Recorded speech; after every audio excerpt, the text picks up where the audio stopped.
I am Thomas, 74 years old, and somehow still reeling from the betrayal my own family inflicted on me.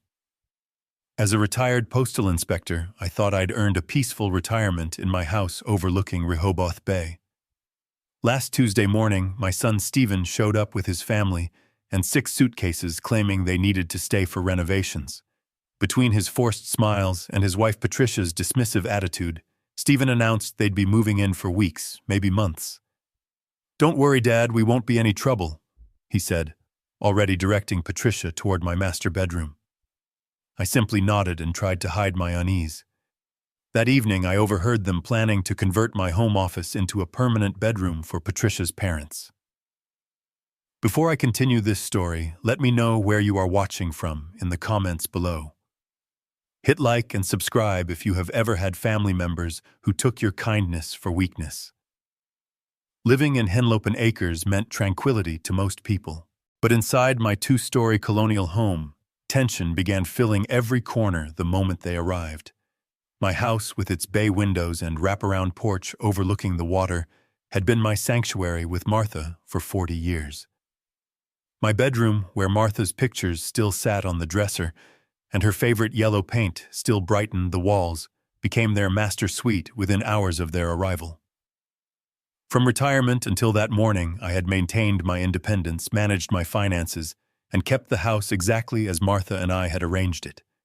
I cooked my own meals, maintained the garden she had planted, and followed the routines we had established together.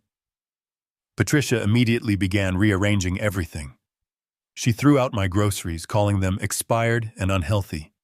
She moved my record collection to the garage, claiming it was dusty and outdated. She redecorated the living room with modern art and relocated all my photographs to make space for her belongings. "Obadiah," she said, using my formal name like I was a child, "you'll be much more comfortable on the first floor. No more dangerous stairs to worry about." But this was my home. These were my stairs. This was the bedroom where Martha and I had shared our dreams and faced our fears together. Every corner held memories they couldn't understand and apparently didn't respect. I felt like a stranger in my own house, watching my life being systematically erased to make room for theirs. Within 24 hours of their arrival, my house no longer felt like mine. Patricia moved through my rooms like a general inspecting conquered territory, making lists on her phone and rearranging furniture without asking permission. She started with the kitchen, dumping the contents of my refrigerator into garbage bags. "Thomas, this cheese expired 3 days ago," she announced, waving a package of cheddar I'd bought just 2 days earlier. "And this deli meat has so many preservatives you could die from sodium poisoning." I watched silently as she discarded groceries I'd carefully selected, food that had sustained me perfectly well for 5 years since Martha's death. "I've lived to be 74 eating what I like," I wanted to say, but held my tongue. Stephen was already walking through the house, talking on his phone about room arrangements and talking to contractors about timeline estimates.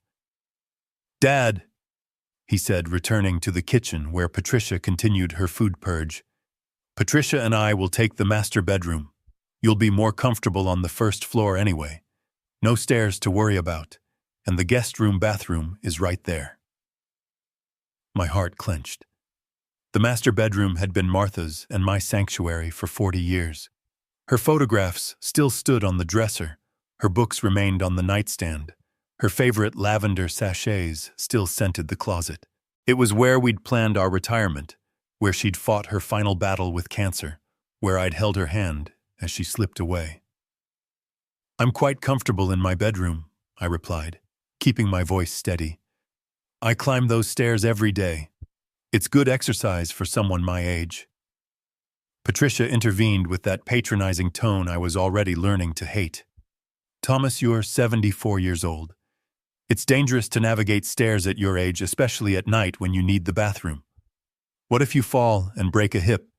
"I have an upstairs bathroom," I objected, "and I've never fallen downstairs in my entire life." "There's a first time for everything," Patricia replied coolly. "Stephen, tell your father we're concerned about his safety." Stephen gave me that look I'd been seeing more frequently in recent years, a mixture of pity and impatience that made me feel like a burden rather than the man who'd raised him, worked 40 years to provide for his education, and sacrificed to give him every opportunity in life. Dad, please. It's only for a few weeks while we sort things out. Besides, the guest room is quite comfortable. You'll have everything you need right there on the main floor. Comfortable wasn't the word I'd use for the cramped space with its narrow single bed and outdated furniture. But I realized arguing was pointless. They'd already made their decision, and my opinion clearly didn't matter in my own house. I nodded reluctantly and began the heartbreaking process of moving my belongings downstairs. Every item I packed felt like a small surrender. Martha's jewelry box, the framed photos from our honeymoon, the books we'd read together on quiet evenings, the small keepsakes that made our bedroom a reflection of our shared life. By evening, the master bedroom looked entirely different. Patricia had hung modern artwork, arranged her cosmetics on Martha's vanity, and moved my photographs to make room for her designer purses and jewelry collection. The living room now housed Stephen's laptop bag and business papers scattered across the coffee table where Martha and I used to share morning coffee. Brandon and Ashley had claimed the upstairs office, transforming my quiet study into a teenager's entertainment center, complete with gaming systems and speakers that thumped bass through the floorboards. The sounds of their music and video games replaced the peaceful silence I'd treasured since Martha's passing. At dinner that first night, sitting at my own table, I felt like a guest who'd overstayed his welcome. But the real shock was still coming. 2 weeks into their stay, I discovered the truth about their real intentions.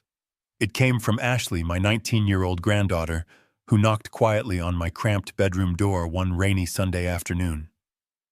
I had been sitting on the narrow bed reading one of Martha's favorite novels and listening to music through headphones Brandon had helped me set up on my phone. "Grandpa, may I come in?" she asked tentatively.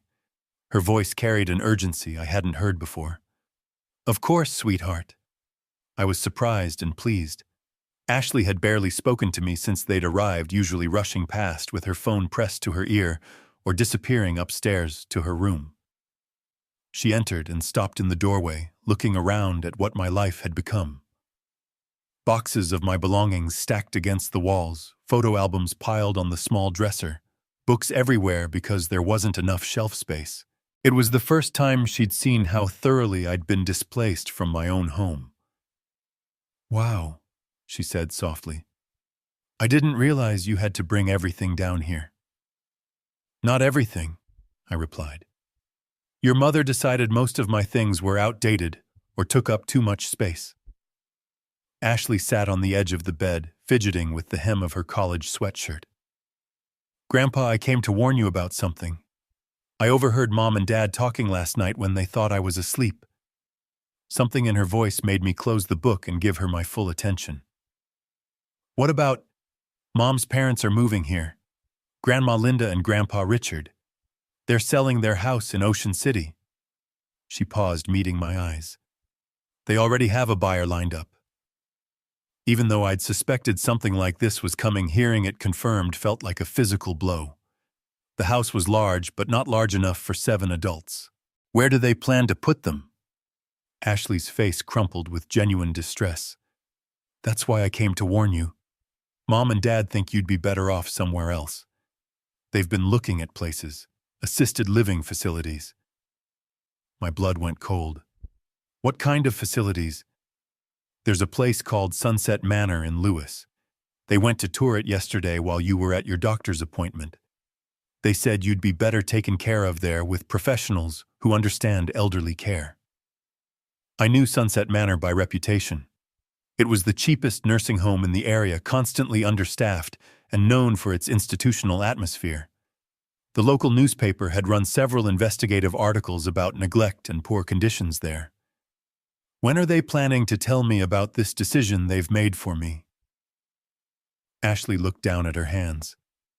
"Tonight, when everyone's home. They want to have a family meeting after dinner." Family meeting.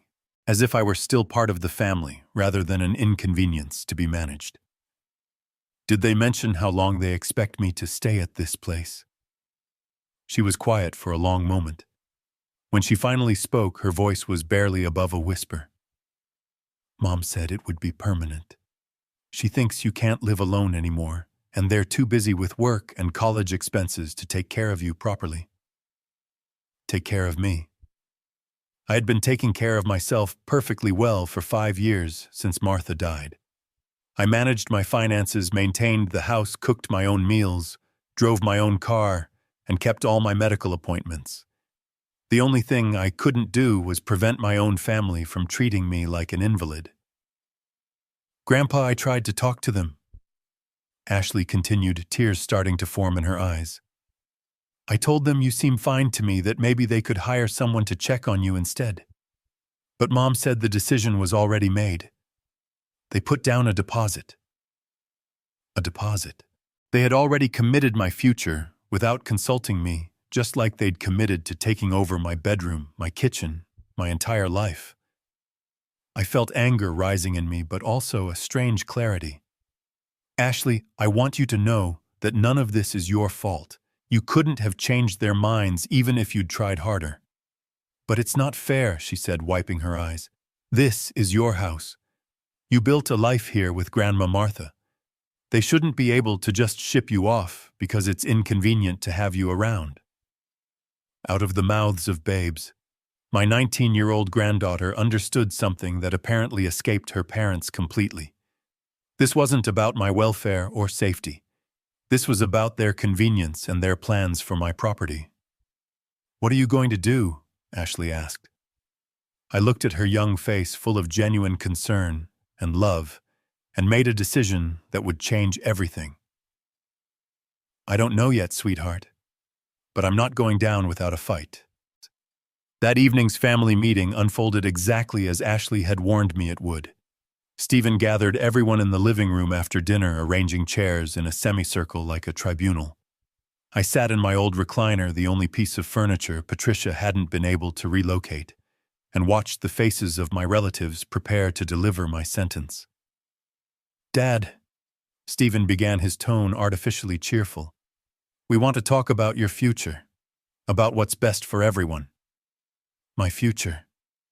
I looked him directly in the eye. Or the future of this house. Patricia jumped in before Stephen could answer. Thomas, we can all see that living alone is becoming difficult for you. You forget to take medications, you don't eat properly, and this house is too big for one person to maintain safely. Really? I couldn't keep the sarcasm out of my voice. And here I thought you were concerned about where to put your parents. Stephen's face flushed. He glanced quickly at Ashley, who was studying her hands in her lap. Dad, let's be honest. Yes, Patricia's parents need a place to live after selling their house, but that's separate from our concerns about your health and safety. So you've found me a solution that solves both problems. We found you a wonderful community, Patricia said, pulling out a glossy brochure. Sunset Manor isn't just a nursing home. It's a retirement community for active seniors. There's a library, organized activities, professional staff to help with medications and meals.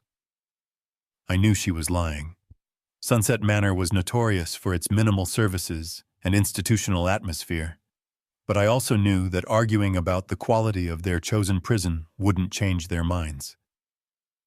I'm not going anywhere, I said firmly. This is my home and I'm staying here. Dad, be reasonable. Stephen leaned forward.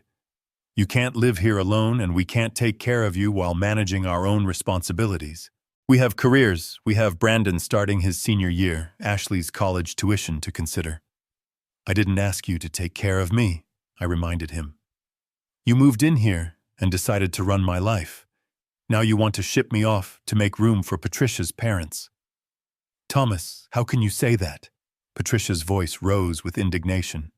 We're only thinking of your welfare.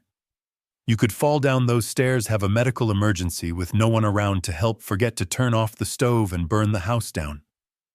Then leave, I replied simply. Go back to your lives and let me live mine. That's impossible, Stephen said. We've already made arrangements. You're moving to Sunset Manor next Friday. Everything's been decided. And if I refuse, Stephen exchanged a look with Patricia that I didn't like. Dad, don't make this harder than it needs to be. At your age, if family members express concerns about your ability to live independently, the state takes those concerns seriously. The threat was clear. They were prepared to have me declared incompetent if I didn't comply voluntarily. I looked around the room at my family, searching for any sign of love or genuine concern, but all I saw was determination to remove an obstacle from their path.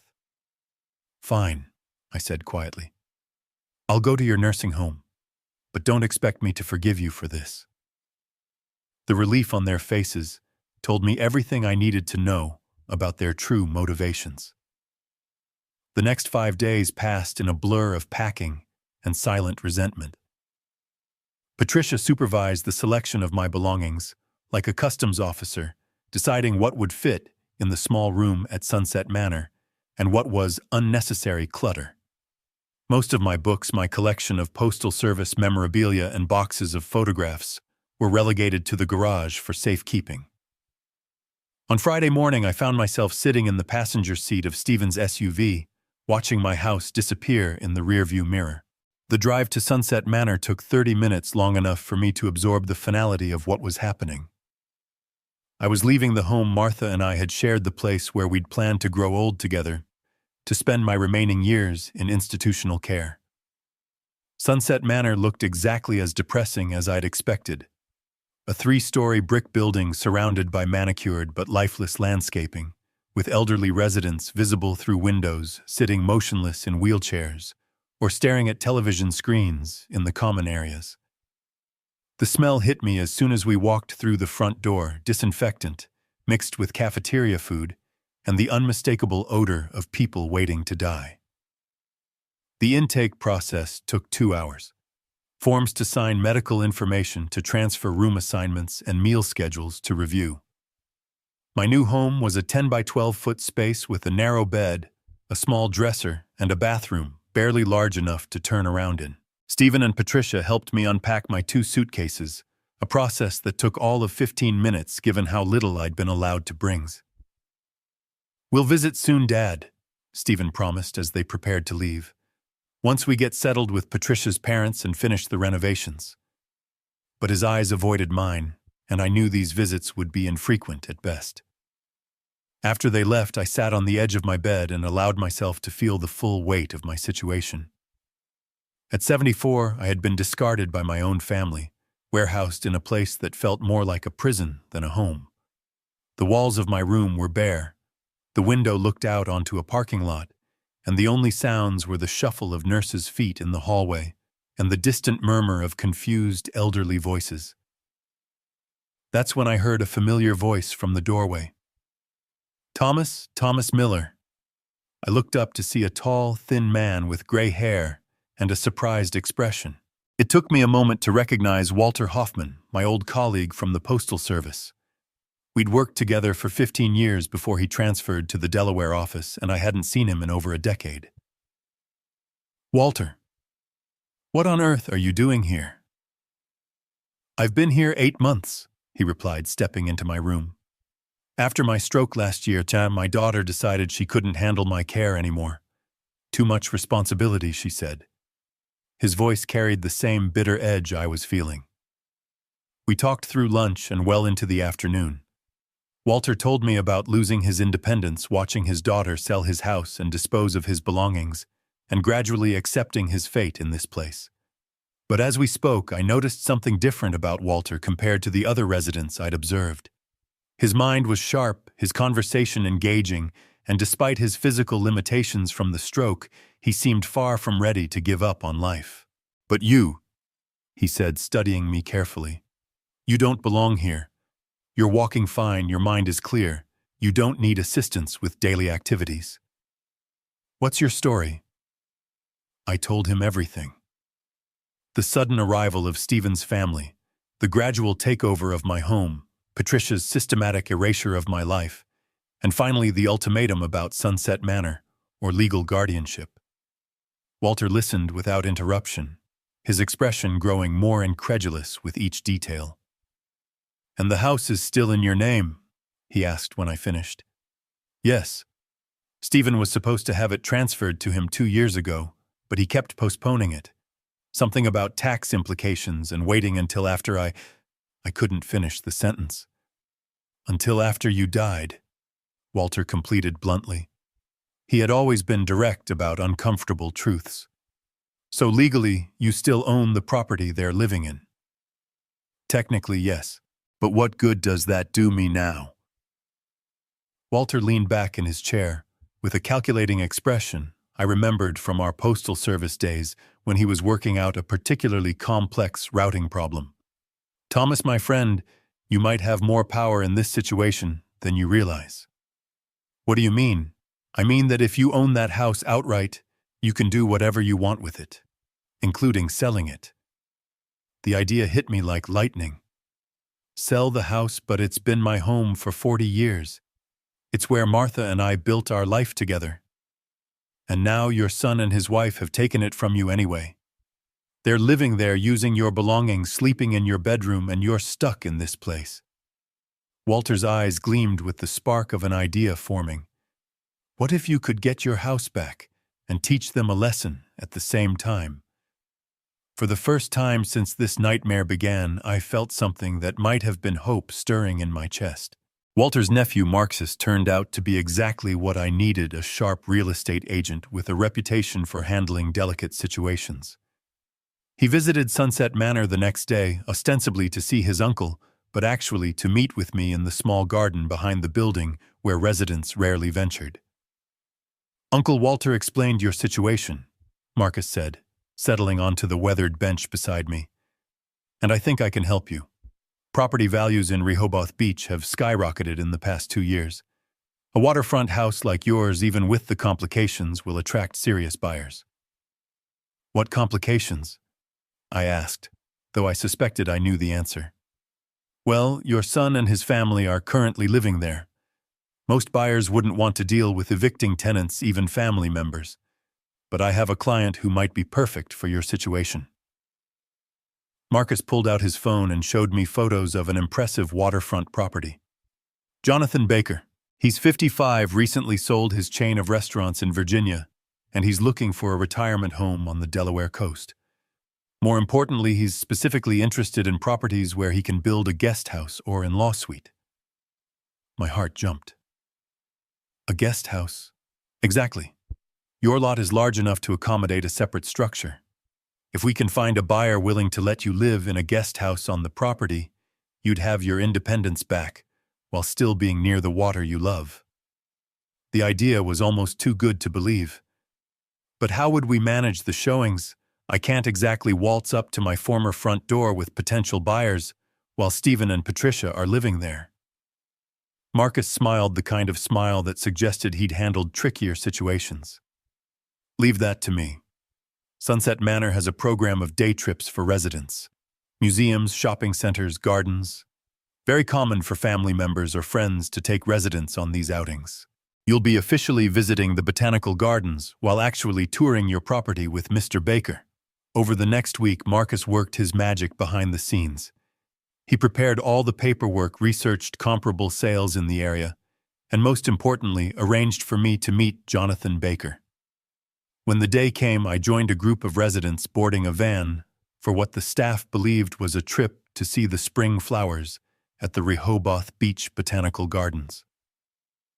Instead, Marcus picked me up around the corner in his black sedan, and we drove to a coffee shop where Jonathan Baker was waiting. Jonathan wasn't what I'd expected from a successful restaurant owner. Instead of a flashy businessman in an expensive suit, I met a calm, thoughtful man in khakis and a button-down shirt with graying temples and laugh lines that suggested he smiled often. When he shook my hand, his grip was firm but not aggressive. Mr. Miller, and I've heard about your situation, and I want you to know I respect what you're doing. It takes courage to take control of your life at any age, but especially when family members are trying to make decisions for you. We spent an hour talking before even discussing the house. Jonathan told me about building his restaurant business from a single diner he'd inherited from his father, about losing his wife to cancer 3 years earlier, and about his dream of retiring somewhere he could watch the sunrise over water every morning. "I've been looking at properties for 8 months," he said. "But every house I've seen feels empty, like it's waiting for life to happen. Your house, from what Marcus has told me, has a history. It has meaning. That's what I'm looking for." When we finally drove to the house, Marcus had already confirmed that Stephen was at work and Patricia had taken her parents shopping in Dover. The coast was clear for our tour. Walking through my front door felt surreal. The house looked familiar yet foreign, like visiting a place from a distant dream. Patricia had made more changes since I'd left. New curtains in the living room, different artwork on the walls, and my favorite reading chair had been replaced with a modern sectional sofa that looked uncomfortable and impersonal. Jonathan walked through each room, slowly asking questions about the history of the house, the neighborhood, the view from different windows. But he wasn't evaluating the property like the typical buyer focused on profit potential. He was imagining a life there. "This kitchen has good light," he observed, looking out the window toward the bay. "I can picture making coffee here in the morning and watching the water wake up." In the backyard, he stood on the deck, where Martha and I had spent countless evenings studying the layout of the property, with the eye of someone who understood space and possibility. "The guest house could go there," he said, pointing to a level area near the back corner of the lot. "Close enough to the main house for convenience, but far enough for privacy. We could design it with its own entrance, maybe even a small porch facing the water." For the first time since this ordeal began, I felt genuinely hopeful. "You'd really be comfortable with me living on the property?" Jonathan turned to look at me directly. "Mr. Miller, when I was young, my grandfather lived in a small apartment above my family's restaurant. He taught me everything I knew about cooking, about business, about treating people with respect. When he died, I missed not just him, but the wisdom that comes from having someone around who's lived through more seasons than you have." He gestured toward the water. "This house has good bones and a beautiful setting, but what makes it special is the 4 decades of life you and your wife built here. I'd be honored to be the next caretaker of that legacy, and I'd be even more honored to have you stay and share some of that history." By the time Marcus dropped me back at Sunset Manor that afternoon, Jonathan had made an offer that exceeded the market value of the house by 20%. More importantly, he'd agreed to include in the purchase contract a clause requiring him to build a guest house to my specifications and guaranteeing me the right to live there for as long as I wished. "The paperwork will take about 10 days to finalize," Marcus explained as we parted ways. "The deed transfer will be recorded automatically once all the conditions are met. Your son and his family won't know about the sale until it's legally complete and irreversible." "What happens then?" "Then Mr. Baker, as the new legal owner, will inform them that they have 30 days to vacate the premises. Much more time than they gave you to pack up your life." That night, lying in my narrow bed at Sunset Manor, I felt something I hadn't experienced in months: excitement about the future. In less than 2 weeks, I would not only regain my independence, but also teach Stephen and Patricia a lesson about treating family members with respect. I thought about the expression on Patricia's face when she learned that the house she'd been redecorating would soon belong to someone else. I imagined Stephen's shock when he realized that his plans to inherit my property had crumbled because of his own greed and impatience. But most of all, I looked forward to sitting on the porch of my new guest house watching the sunset over Rehoboth Bay and knowing that I'd proven something important to myself. It's never too late to stand up for your dignity, no matter who tries to take it away from you. 10 days later, Marcus called with the news I'd been waiting for. "It's official, Thomas. The deed has been recorded. Jonathan Baker is now the legal owner of your former house. Are you ready for the big reveal?" My heart was pounding as I hung up the phone. After weeks of careful planning, the moment of truth had arrived. Stephen had called me the day before to mention, almost as an afterthought, that they were having a celebration that Saturday for Richard's 75th birthday. The timing couldn't have been more perfect. "We're having the party at the house," Stephen had said, his casual tone suggesting he saw nothing wrong with hosting celebrations in property that legally belonged to me. Patricia's been planning it for weeks. Richard's really excited. I hadn't mentioned that I wouldn't be spending that Saturday staring at the institutional walls of Sunset Manor. Instead, I would be making a surprise appearance at the party as the former owner introducing the new owner to his tenants. Saturday morning arrived gray and drizzly, typical Delaware weather that somehow seemed appropriate for what was about to unfold. Jonathan picked me up at Sunset Manor at noon, dressed in a navy blazer and khakis, looking every inch the successful businessman he was. "Nervous?" he asked as we drove toward Rehoboth Beach. "Terrified," I admitted, "but also more excited than I've been in years." Marcus met us at the end of my former street, where we could see cars already filling the driveway and lining the curb. Catering trucks were parked near the kitchen entrance, and I could see people moving around inside the house preparing for what looked like a substantial celebration. "Looks like quite a party," Jonathan observed. "I feel almost guilty about crashing it." "Don't," I replied firmly. "They're celebrating in a house they stole from me. A little disruption is the least they deserve." We pulled into the driveway behind a BMW I didn't recognize, probably belonging to one of Patricia's relatives. Through the kitchen window, I could see Patricia directing caterers while wearing an elegant black dress, her hair perfectly styled for the occasion.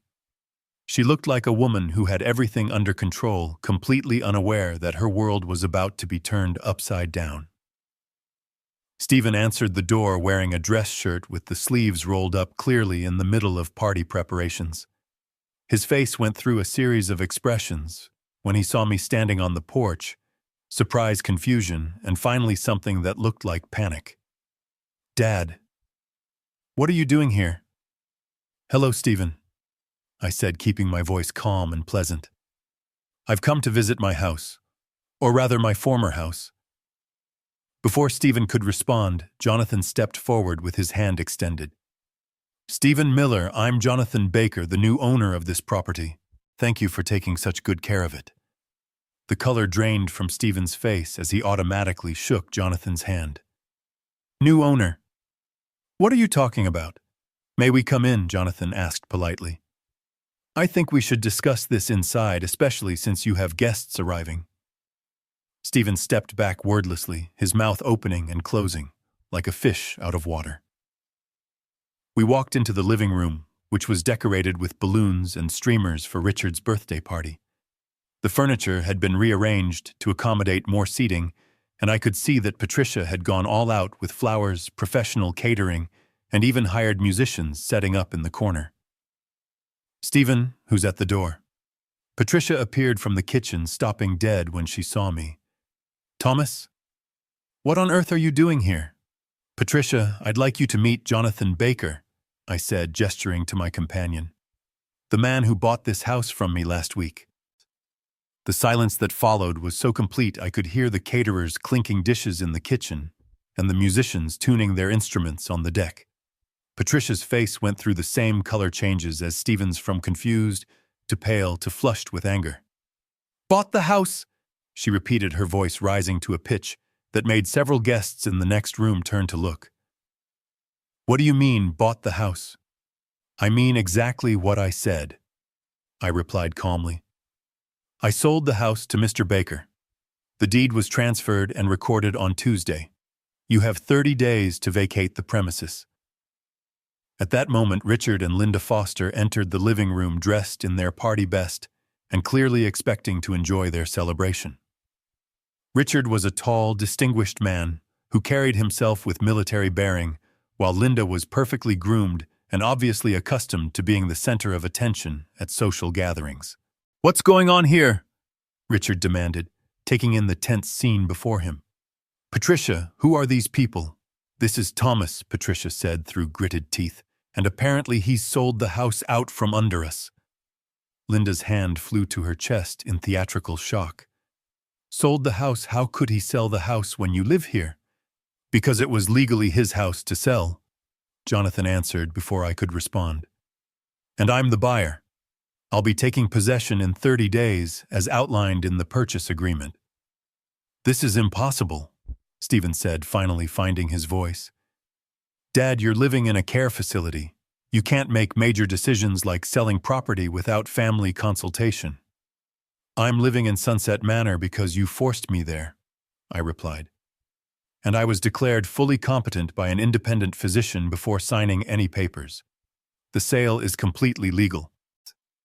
More guests had wandered into the living room, drawn by the raised voices and obvious tension. I recognized some of Patricia's relatives and a few neighbors, all dressed for a celebration, and now witnessing what was turning into a family disaster. "Ladies and gentlemen," Patricia announced with forced cheerfulness, "why don't you go out to the deck? The musicians are ready, and the caterers will be serving appetizers shortly." But nobody moved. The drama unfolding in the living room was far more interesting than any party entertainment. "You can't just throw us out," Linda protested, her voice taking on a shrill quality. "We sold our house to move here. We have nowhere else to go." "You have 30 days to find alternative accommodations," Jonathan said matter-of-factly. "That's more notice than most landlords provide, and certainly more time than Thomas was given when you decided to ship him off to a nursing home." "We didn't ship him anywhere," Stephen objected.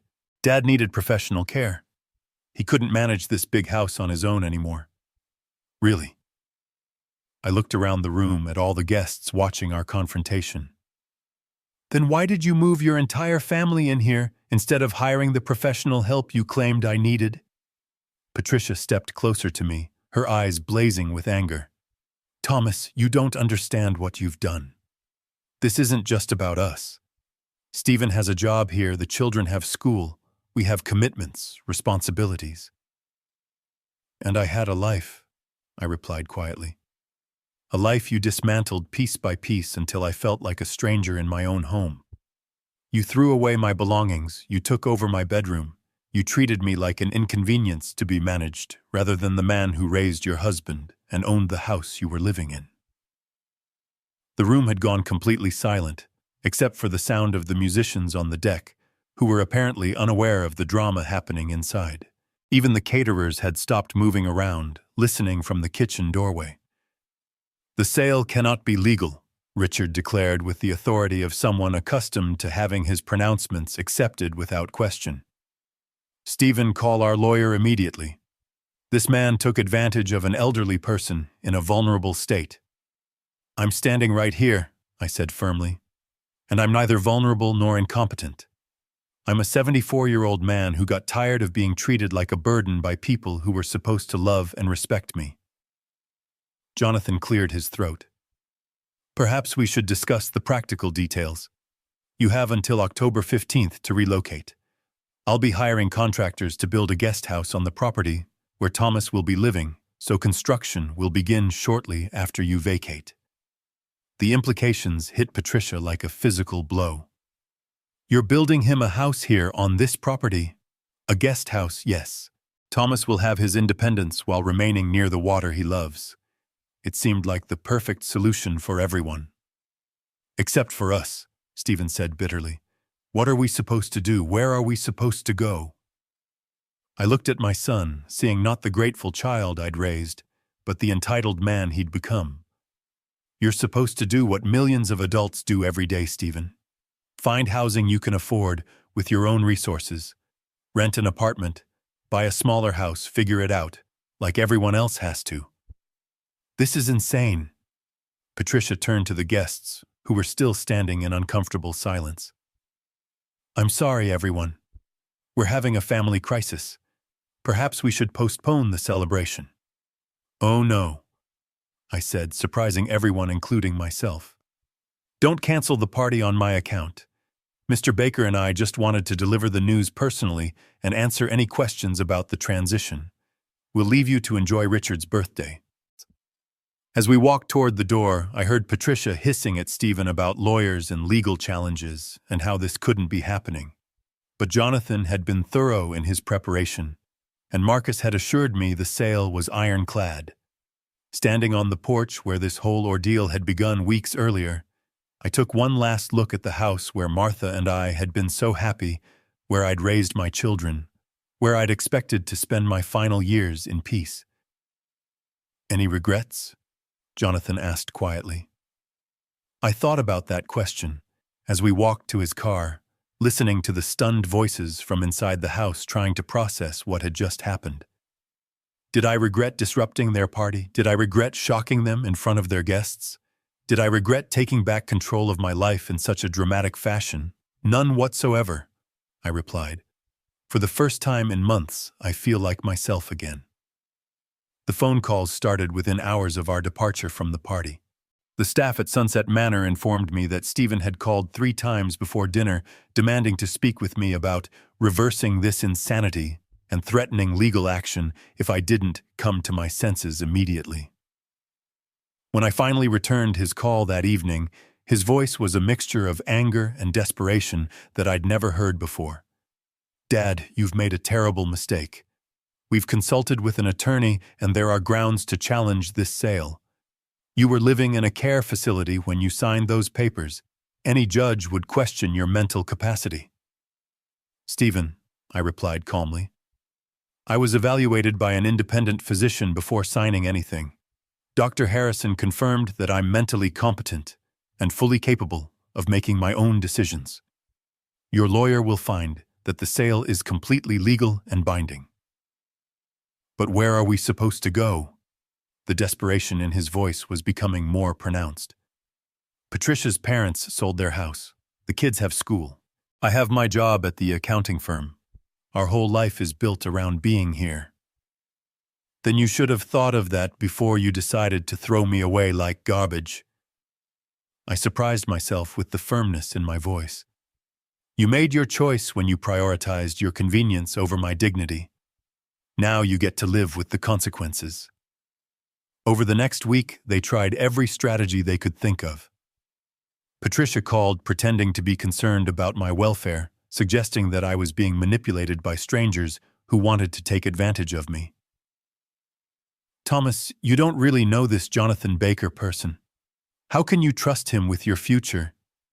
"I trust him more than I trust you," I answered honestly. "He's treating me with respect and offering me independence. You treated me like a problem to be solved." Stephen attempted to guilt me by having Ashley call, though I could tell she was being coached in the background. "Grandpa, Mom, and Dad are really stressed about having to move. Isn't there some way you could work this out with them?" "Ashley, sweetheart, I'm sorry your parents are stressed, but they created this situation when they decided I was too much trouble to have around. Sometimes adults have to face the results of their choices." The most pathetic attempt came from Richard, who called to offer me money to reverse the sale. "Thomas, I'll write you a check for $50,000 if you can find a way to cancel this transaction. We're too old to start over somewhere else." "Richard," I replied, "I'm 4 years older than you, and I'm starting over just fine. The difference is that I'm doing it by choice, not because someone decided I was inconvenient." Meanwhile, Jonathan kept me updated on the progress of our plans. He'd hired architects to design the guest house and contractors to begin construction as soon as Stephen's family vacated the property. "It's going to be beautiful, Thomas. 2 bedrooms, full kitchen, living room with a fireplace and a screened porch facing the water. You'll have all the independence you want with the security of knowing someone's nearby if you need help." "What about you?" I asked. "Won't having me on the property cramp your style?" Jonathan laughed. "Thomas, I'm 55, widowed, and retired. My style these days involves reading books, cooking elaborate meals for one person, and talking to my cat. I think I can handle having a neighbor who might actually hold up his end of a conversation." 3 weeks after the confrontation at the party, Stephen made one final attempt to change my mind. He arrived at Sunset Manor with Ashley in tow, both of them looking defeated and exhausted. We met in the small visiting room, and for the first time since this began, Stephen's arrogance was completely gone. "Dad, I want to apologize," he said, his voice barely above a whisper. "We handled everything wrong. We should have talked to you about Patricia's parents, should have asked what you wanted, instead of just deciding what was best for you." "Yes, you should have," I agreed. "Is there any way we can fix this? Any way we can make it right?" I looked at my son, seeing genuine remorse in his eyes for the first time in years. "Stephen, you can't unring a bell. You showed me exactly how you and Patricia view me as a burden to be managed, not as a person to be respected. That knowledge doesn't just disappear because you're facing consequences. Ashley reached over and took my hand. Grandpa, I know Mom and Dad made mistakes, but they do love you. They're just scared and don't know how to admit they were wrong. Ashley, I love your parents too. But love without respect is just sentiment. Your parents love the idea of me as the grandfather who spoils you and leaves them an inheritance. They don't love the reality of me as a person with opinions and needs and the right to make my own choices. Stephen was quiet for a long moment. What happens now? Do we just never see each other again? That's up to you, I replied. I'll be living in my guest house by Christmas. You're welcome to visit if you can treat me as an equal instead of a problem to be managed. But I won't tolerate being patronized or manipulated ever again. When they left, Ashley hugged me tightly and whispered, I'm proud of you, Grandpa. You stood up for yourself when nobody else would. That night, lying in my narrow bed at Sunset Manor, for what I knew would be one of the last times I thought about the price of dignity. It had cost me my relationship with my son, at least temporarily. It had disrupted the lives of people I'd once cared about. It had forced me to become harder and more calculating than I'd ever been before. But it had also given me back something invaluable, my self-respect. For the first time in months, I was looking forward to tomorrow instead of just enduring today. In 6 weeks, I would be living in my own space again, making my own decisions accountable to no one but myself. The old Thomas might have felt guilty about the chaos I'd caused. The new Thomas understood that sometimes creating chaos is the only way to restore order to your life. Moving day arrived on a crisp November morning that reminded me of the day Martha and I had first walked through this house 40 years earlier. Jonathan picked me up at Sunset Manor in his pickup truck, and we drove to what was about to become my new home. The guest house exceeded every expectation I'd dared to have. Situated in the back corner of the lot, with a perfect view of Rehoboth Bay, it looked like a small cottage from a fairy tale. Cedar shingles weathered to a soft gray-white trim around multi-paned windows and a wraparound porch with rocking chairs facing the water. The contractors finished ahead of schedule, Jonathan explained as we pulled into the driveway. I've been staying here for the past week, making sure everything works perfectly. Inside the house was everything he'd promised and more. Hardwood floors gleamed in the morning sunlight streaming through oversized windows. The kitchen was compact but fully equipped with granite countertops and modern appliances sized for 1 or 2 people. The living room featured a stone fireplace and built-in bookshelves that Jonathan had already partially filled with volumes he thought I might enjoy. The master bedroom has its own bathroom with a walk-in shower, he said, leading me down a short hallway. No bathtub to climb into grab bars where you need them, but nothing that screams old person's house. The bedroom was perfect.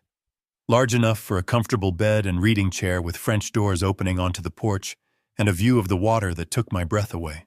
I could picture myself having morning coffee out there, watching the sunrise paint the bay in shades of gold and pink. Jonathan, this is incredible. How can I ever thank you? By living here and enjoying it, he replied simply. By being the neighbor I hoped you'd be, and by helping me understand what 40 years of loving this place looks like. Over the next few weeks, we developed an easy routine. I would wake early and make coffee on my porch, often finding Jonathan already up and working in the garden Martha had planted decades earlier. We'd wave to each other across the yard, 2 men comfortable with morning silence and the peaceful rhythm of retirement. Some evenings we'd share dinner, taking turns cooking, and discovering that we both enjoyed trying new recipes and discussing books. Other nights we'd sit on our respective porches, him with his cat and me, with my memories content to exist in the same space without feeling obligated to entertain each other. Ashley visited every other weekend, driving down from the University of Delaware, where she was studying finance. She'd bring her laundry and her homework, spreading textbooks across my kitchen table, while I cooked elaborate Sunday breakfasts that reminded me of the family meals Martha used to prepare. "I love it here, Grandpa," she said one Sunday afternoon, as we walked along the water's edge.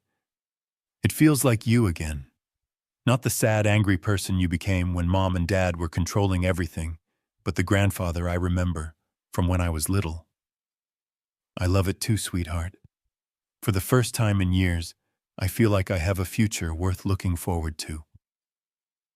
Stephen and Patricia had found a rental house in Lewis, about 20 minutes away. The children had transferred schools, Stephen was commuting to his job, and Patricia's parents had moved into a senior community near Bethany Beach. I heard updates through Ashley, but we hadn't spoken directly since that final conversation at Sunset Manor. I wasn't angry anymore, but I wasn't ready to pretend that nothing had happened either. Trust once broken so completely doesn't repair itself just because circumstances change. What mattered was that I was home again, not in the house where Martha and I had built our life, but in a new space that honored those memories while allowing me to create fresh ones.